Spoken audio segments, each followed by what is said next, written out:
Hello, welcome back to the Retired Farm Boy channel. My name is Jeff. I'm doing a little bit different video today, a tribute to Babe Ruth's legend. Now, I was reading an article this morning online, and I saw where this was the last day that Babe Ruth was a Yankee in his playing days.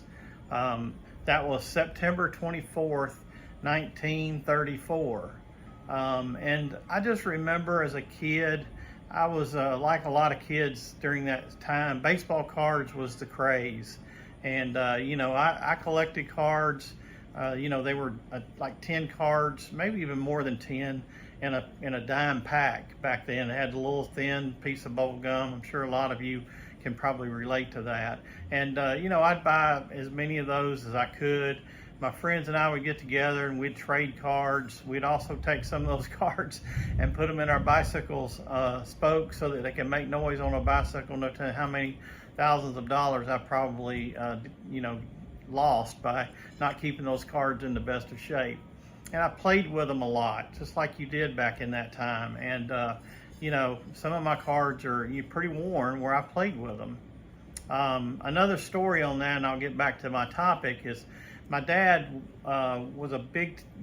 knew that I was really big into baseball cards, and he never was into that kind of thing really as a kid. Wished he would have been, but there was a kid up the street that had a bunch of 60s cards, 50s and 60s cards, and he bought a whole paper garbage bag full of cards for me and surprised me with them. I think it was on my birthday or Christmas or something like that. I don't remember the occasion, but it was definitely a surprise for me. And that's where I got a lot of my 50s and 60s cards that I have. But getting back on Babe Ruth's legend, as a kid and being a big avid baseball card collector, I wanted to learn more and more and more about the history of baseball. And you got to reading about people like Babe Ruth, Ty Cobb, Roger Hornsby, those kind of guys, and you were looking at the statistics that they had as players, and it would just blow you away. And the one at the top of the list for me was always Babe Ruth. I mean, to me, he had to be maybe the most talented. I don't know, a lot of people would argue with that, but as far as from baseball perspective, I think he might have been the most talented player there was as far as being able to hit a baseball and pitch a baseball.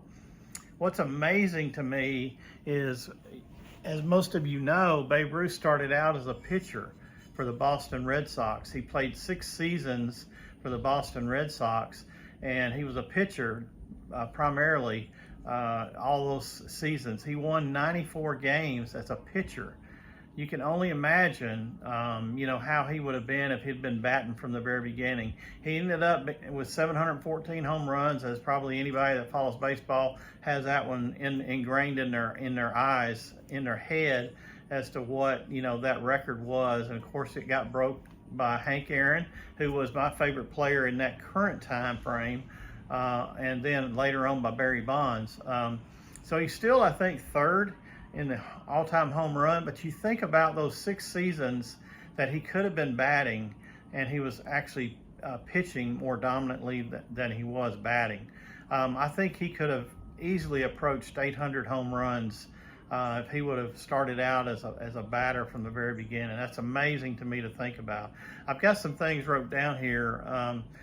In those Boston years, in 1914, which is first year, he didn't play much in the majors that year, so he didn't hit any home runs, but he had 2 wins as a pitcher. In 1915, he had 4 home runs, but he won 18 games as a pitcher.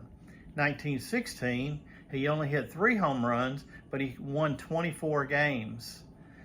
1917, he hit 2 home runs, but he won 24 games. 1918, he hit 11 home runs, which I think at that time was the record, even though he was still a pitcher primarily. He won 13 games that year, and then the next year, I think after that, the Red Sox sort of saw, wow, this guy can hit, so let's use him more as a hitter. He hit 29 home runs, smashing his the record that he just set the year before for home runs in a season. And he also won 9 games as a pitcher. Now, he ended up winning let's see, I'm looking at my notes here. He won a few games with the Yankees. I think it was a total of 5. So 89 wins with Boston and 5 with the Yankees. So even the Yankees used him in those first 2 or 3 years as a pitcher when they needed somebody to come in. So it's amazing when you think about that. Now in current day, Shohei Ohtani is an unbelievable talent. My goodness, I've watched him play. He's one heck of a hitter. He's got power. He's also got a lot of speed that Babe Ruth didn't have, obviously, but he's got all the tools. And plus, he's a pitcher. He pitched up until this year. He got hurt last year, and so he hasn't pitched, I don't think, at all this year. Now, whether he'll come back and be a pitcher again, I don't know, but I think he's got 50 wins or so. So he's in the ballpark with Babe Ruth. It's that all-around, if you want to call that, all-around pitcher and batter. But, you know, you're talking about how long apart has that been? That's been 90 years or so, 80 to 90 years apart between their careers. And so these guys don't come along very often is what I'm saying. One of the things I did, as I said, when I was collecting, and this would have been after I was actually grown and I was still collecting, usually just buying full sets at that time, but I bought a Babe Ruth commemorative ceramic plaque that I'm holding up here. It's got all of his statistics on the back of it. You know, it's a numbered ceramic plate that they come out with, and I don't know where I got it, don't remember, but I guess it's in 1988 or so when I bought it. And I just wanted to show that off. I've actually give this to my grandson, and I had to go take it out of his room and bring it over so I can make my video with it. But pretty neat that I remembered I had that, and also showing how much I appreciated Babe Ruth as I was growing up, even though I had no occasion to speak with him at all. He ended up playing 15 years altogether as a Yankee. You know, that's the majority of where he hit most of his home runs. I think he hit, let's see, 659 of his 714 home runs was with the Yankees. Now, what's interesting about Babe Ruth, he started out as a Boston Red Sox, and he played, like I said, 6 seasons for them, really 5, and just got brought up, I think, towards the end of the year, that 6th season, that very first year. He ended up getting traded from the Yankees and played 1 more year in Boston. I thought that was sort of interesting that he went back to where he came from.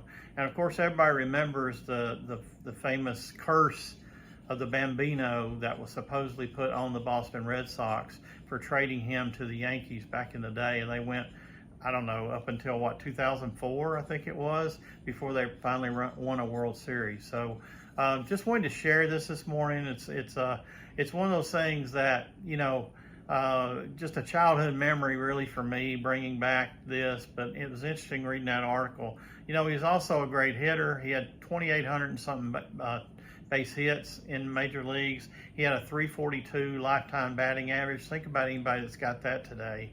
It's just amazing some of the things that he had stat-wise. But hope you guys enjoyed that. Maybe you've got some memories of some of your great baseball players from when you were as a kid, or other sports figures. It'd be neat to hear some comments on that. And hope you appreciate this. And until next time, I'll talk to you later on.